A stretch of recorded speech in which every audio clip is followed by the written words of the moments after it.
And we are back. 3, 2, 1.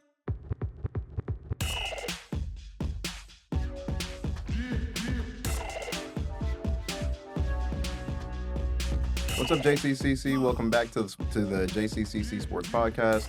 I'm Joseph. I'm Prince. And we're going to go ahead and get started for you. So first things first, we never really introduced ourselves, did we? No, never. Which is kind of interesting how we're now, how many episodes I in? think it's 4. 4, yeah, and we never introduced ourselves. Yeah, so Bad. you want to go first or me? I mean, you can go first. You haven't, they probably missed you because, you weren't here last week, so. You guys actually like me? Yes. Oh, that's a shocker. Anyways, yeah, my name's Joseph. Usually go by Jay. I've been at JCC for a couple years now, and this is kind of where I want to be this is kind of where I want to be. I want to be in the sports field talking about different things. I've been kind of working for this for a while, and this is kind of a good culmination of where I've gotten to so far. I work at Nike, and I also intern at 810. So the whole goal is to be on ESPN and just talking sports for a living. So that's it. That's Great it about stuff. me. Great stuff. Well, you guys know I'm Prince. Born in India actually, so a lot of people think I'm born from here because I don't have an accent or anything.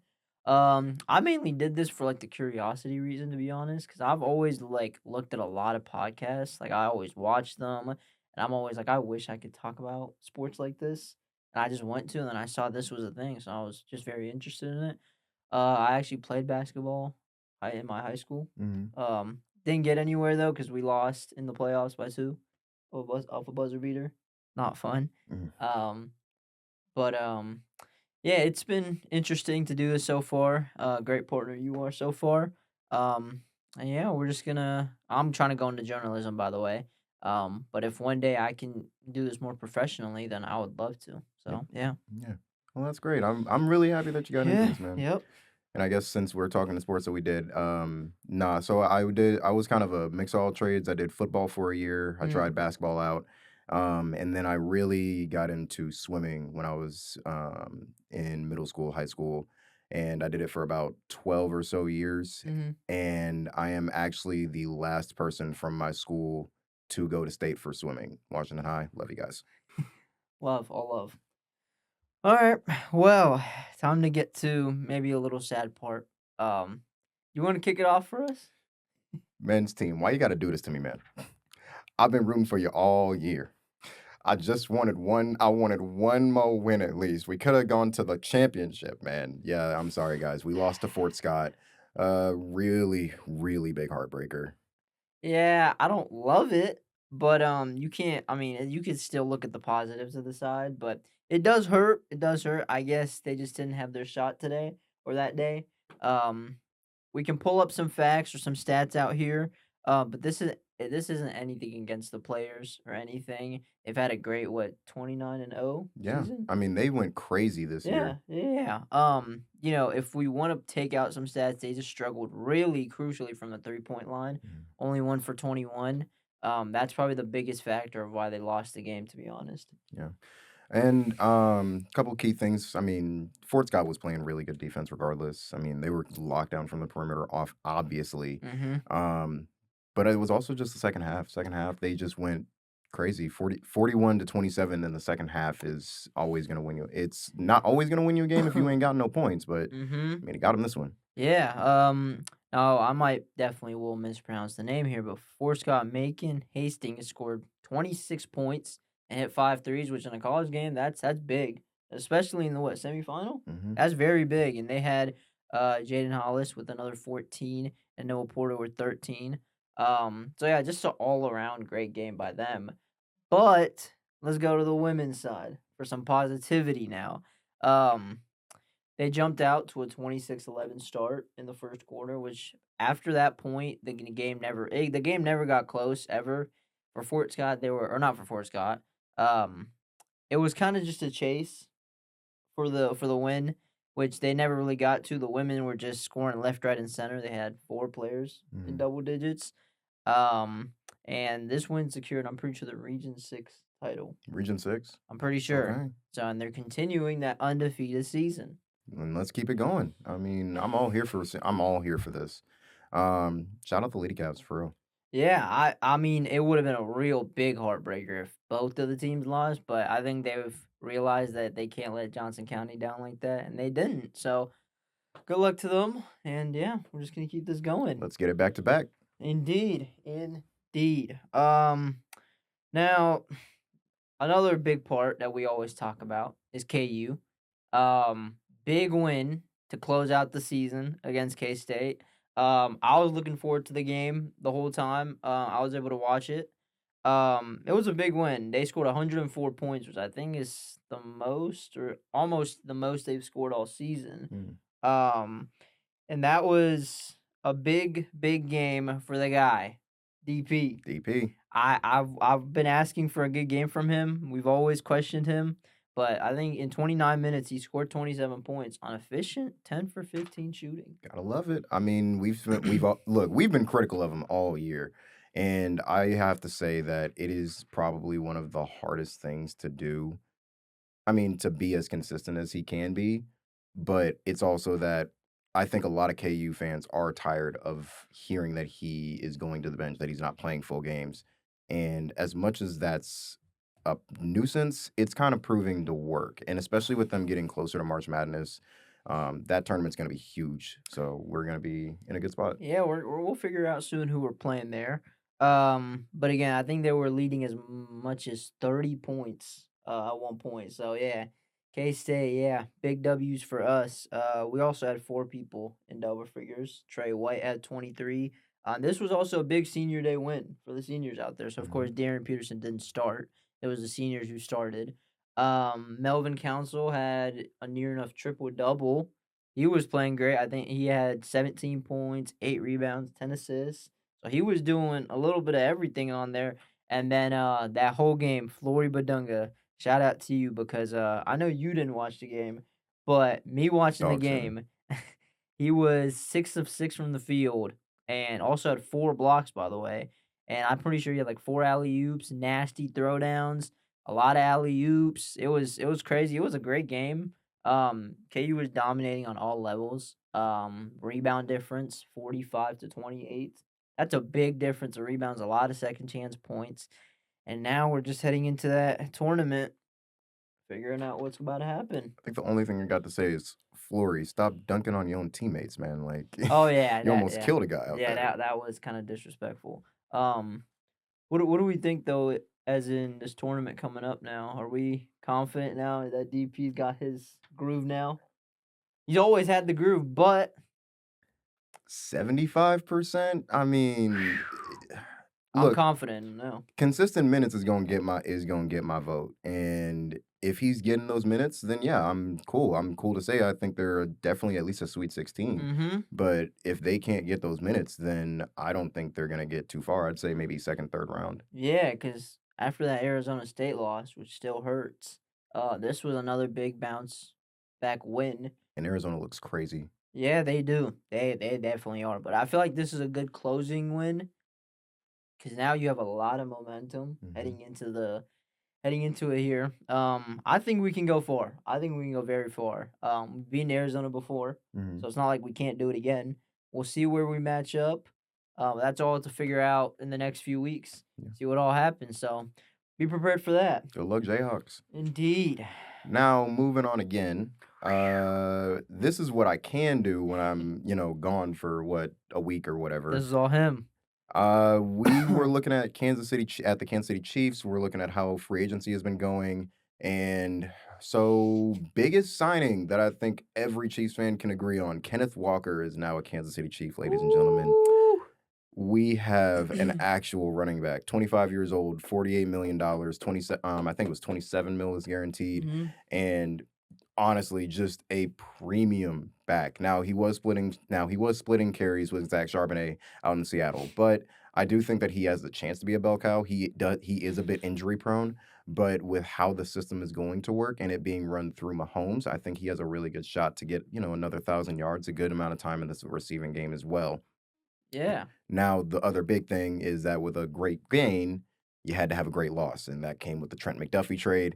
I'm pretty sure a lot of us were hurting off of it, but the picks that we got, that definitely made up for it. Not to mention, it freed up 13 mil in cap space. Yeah, it freed up 13 million cap space, and that alone made it so that we can sign him because I think he is making about 14 mil a year. That puts him at about fifth out of all of the top 5 running backs who are getting paid. Hmm. So that gives us a lot of. It may not give us a bunch of flexibility, but it does give us something that we need. Yeah, I mean the thing is that you have the Trent McDuffie, all that salary cap for us. You have Mahomes putting down his contract for more salary. So you're heading into free agency with just a lot of money to work with. Of course, now the talks are like, how is his offense about to look now? With all these weapons that Mahomes has, you got a running back, you got receivers that are developing too. Um, I'm very excited for this season now. Mahomes is training very well. It's projected that he might be back week 1, which I don't want him to be. I mean, I Yeah. want him to, but don't want him to. I'm excited to see him play, but I don't want him to, risk it all already. And I can definitely understand that. I think it's just that with the Mahomes injury, it is really hard on the body. I mean, he already runs a lot to begin with, and losing out on your knee in a big sport like football it can be bad. But we've also seen those types of tears come in. I mean, a lot more frequently in in the NFL in general. And players are coming back a lot faster anyway. I mean, sports tech is crazy now. I know I use that term a lot, but I mean, it really is. I mean, players like before when I was a kid and watching football, players who got their ACL torn, it was done. They were Mhm. their whole career finished. I mean, Yeah. now they're coming back from it like it's nothing. Yeah. Um, But also, we have our tight end coming back. yep. Kelsey. I'm pretty sure they signed him on a 1-year deal. So this most likely is his last season. I was thinking he probably will come back because I don't think you'd want to end your career, a very amazing career, like the way they did Hmm. with the whole Gardner Minshew coming in, interception. That was like the worst way to go out. So now he's coming back. I think this will be like his last ride, basically. Yeah. So T Swift is about to come to many Chiefs games, so expect a lot of camera angles on T Swift. And expect a lot of camera angles on that corner group because now because I mean, without Trent, you're looking at I mean, Noel's going to be your number one. You've got I think it's Christian Fulton at the number 2, and then Hmm. you got CRW who's I mean, he's not proven. I mean, you got to give him a chance, but we'll see. They're heading into the draft with a lot of potential Hmm. because we're looking at defense is what we need really. Offense looks sorted out now, so now it's the defense to see what they really are looking for. And they did address it in free agency. They went out and got another safety, and I think that really helps out. We got safety Alohi Gilman, sorry. Hmm. He was previously with the Chargers at one point. He did play his rookie year there, and then he went over to Baltimore. Played over there for a little bit. He's not the greatest in the run game from what I'm hearing, but at the end of the day, I mean, I'll take a safety anyways Hmm. because what it does is it opened up it opened up that number 9 pick for a lot more opportunity, Yeah. and we have a huge chance of getting Caleb Downs now. I mean, he's already losing a lot of draft stock due to that injury he kind of suffered. He's had a degenerative injury in his knee from what I've heard, Oh. and that's gonna tank his draft stock a little bit. But the talent is there, and I Yeah. really hope we can get like No another more Eric Berry. no more Jeremiah Love Yeah, on the books here, because another running back for the Chiefs departed, Isaiah Pacheco. I didn't want to talk about that, man. I didn't, but they gotta know. Yeah, I'm sure they probably all know, but I'm sorry to probably break your hearts once again. Um, Angry runs, man. yeah, yeah. He's headed to the Lions. I think the Lions wanted that for a replacement for David Montgomery. Hmm. So excited to see what they do too, but overall, I'm excited. I think we can make a lot of people mad again because I saw a lot of Instagram posts when we saw signed Kenneth Walker. Like, how do they have this much salary cap, this and this? So the hate is already starting to adapt and come away. And speaking on that salary cap, Veach is a monster with it. I mean, he turned us from a negative $11 million team to what potentially could have been about a $50 million under the cap. So I mean, he has been incredible with that cap space. Um, but anyways, I mean, there's still some things to fix up. I mean, outside of just cap space, you're looking at the draft again, and David Bailey is a big name. He's gone up the boards like crazy, And I mean, he went from like number 10 from what I heard all the way up to like number 3. I mean, up there with Arvell Reese. And that's already going to be a struggle for the Chiefs if they can't get another edge. I mean, Ruben Bain has come down as well, the edge out of Miami.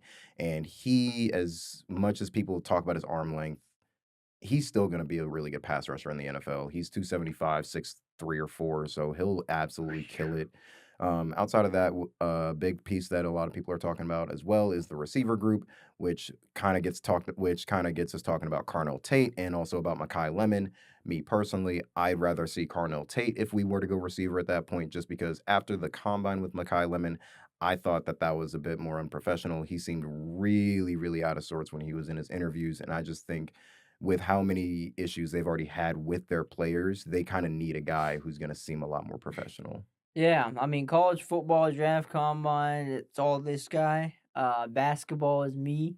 So I'm trusting everything he's saying, and like I said, if in when does the season start? Season is going to start in around September. It's going to start around September. September. Okay, so looking back at this in like 7-8 months from now, we'll see if he's right, and if he's wrong, go to the comments and absolutely fry him. I give you for permission everything. to flame me. Yeah, Just don't be too hard, please. yeah. I'm Please. gonna This predict is he's not gonna be. this is not my cup of tea all the time. Yeah, but the way he talks about it, it looks like he should be an ESPN reporter. But maybe he will be in 5-10 years. We'll see. Hopefully, yeah, we'll hopefully see. we will see. All right. Well, Wow. that does it for us today. I really hope to see you guys next week. Yeah. I'm excited to I'm excited to be back in the building. Hopefully I don't get pulled by the family to go and dog sit again, but we'll see. A lot more shorter of an episode, but that's also because we had a flag warrior from the Chiefs last week. So I did see that. yeah, a lot of cool things. If you guys haven't checked that episode out, yeah, go and do so. There's a lot of not exclusive, but a lot of experiences that we wouldn't hear from just a random person. So if you guys want to check that out, go do so. But other than that, nothing more to say from me. Anything from you?